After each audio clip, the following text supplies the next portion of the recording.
한국에서 대출은 더 이상 남의 이야기가 아닙니다. 집을 사기 위해, 학자금을 갚기 위해, 심지어는 생활비를 위해서라도 우리는 빚을 집니다. 하지만 흥미로운 사실 하나, 많은 사람들이 대출을 빨리 갚는 것보다 늦게 갚는 것을 더 현명하다고 말합니다.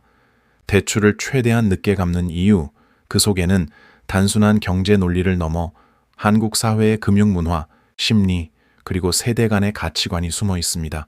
빨리 갚는 게 무조건 좋은 건 아닙니다. 먼저 전통적인 생각부터 볼까요? 옛 세대는 이렇게 말했습니다.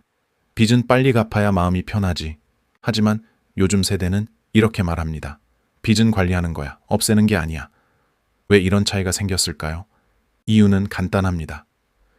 금리 구조와 투자 환경이 완전히 달라졌기 때문입니다. 과거에는 은행 이자가 높고 투자 수익률이 불확실했지만 지금은 오히려 대출 이자보다 높은 수익률을 낼 수 있는 기회가 넘쳐납니다. 즉, 돈을 갚는 대신 굴리는 것이 더 합리적인 시대가 된 거죠. ISA, 청년 우대형, 세제 혜택. 정부가 알려주는 힌트. 정부도 사실상 이런 흐름을 인정하고 있습니다. ISA 계좌, IRP, 청년 우대형 청약통장 같은 제도를 보면 알 수 있죠. 이건 단순한 저축이 아니라 세금을 아끼면서 투자하라는 신호입니다. 즉, 대출을 빨리 갚는 것보다 그 돈으로 세제 혜택이 있는 상품에 투자하는 게 더 현명할 수도 있다는 뜻입니다. 빚을 늦게 갚는 게 오히려 리스크 관리일 때도 있습니다. 많은 사람들이 빚을 늦게 갚는 건 무책임한 행동이라고 생각합니다. 하지만 금융 전문가들은 이렇게 말합니다. 빚을 빨리 갚는 사람보다 현금을 오래 보유한 사람이 위기 때 더 안전하다. 실제 사례를 볼까요? 2020년 코로나 위기 때 대출을 모두 갚은 사람은 현금이 없어서 금매로 자산을 팔았고, 대출을 유지하며 현금을 남겨둔 사람은 폭락장에 오히려 매수에 나섰습니다. 결국 빚보다 현금 유동성이 위기 때의 생존을 좌우한 겁니다. 늦게 갚는 건 전략이 되어야 합니다. 물론 모든 대출을 늦게 갚는 게 정답은 아닙니다. 여기서 중요한 건 이유 있는 늦춤입니다. 예를 들어 대출 이자보다 높은 수익률이 가능한 투자 계획이 있을 때, 현금 흐름을 유지하기 위한 목적일 때, 세금 절감이나 신용 등급 관리 차원에서 전략적으로 유지할 때, 이럴 땐 늦게 갚는 것이 현명합니다.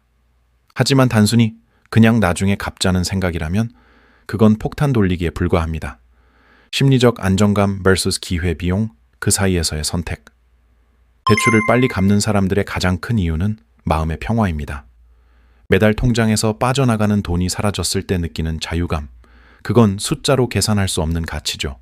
반면 늦게 갚는 사람들은 마음의 평화 대신 경제적 효율을 선택합니다. 돈이 일하게 하는 동안 불안함을 감수하는 거죠. 결국 이건 단순히 돈의 문제가 아니라 나는 어떤 리스크를 감당할 수 있는가, 의 문제입니다.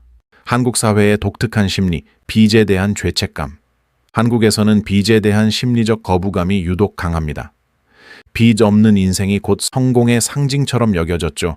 하지만 최근 세대는 달라졌습니다. 그들은 빚을 기회비용으로 봅니다. 빚은 내가 더 빨리 성장하기 위한 레버리지다 라고 말하죠. 이건 단순히 돈의 개념을 넘어 세대 간 가치관의 변화입니다. 결론, 대출을 늦게 갚는 사람들의 진짜 목적. 대출을 늦게 갚는 건 무책임함이 아닙니다. 그건 시간과 돈의 흐름을 계산할 줄 아는 사람들의 전략입니다. 하지만 이 전략에는 전제 조건이 있습니다. 첫째, 안정적인 현금 흐름이 유지될 것. 둘째, 대출 이자보다 높은 수익을 낼 자신이 있을 것. 셋째, 위기 때도 흔들리지 않을 계획이 있을 것. 이 세 가지가 없다면 늦게 갚는 건 전략이 아니라 위험이 됩니다.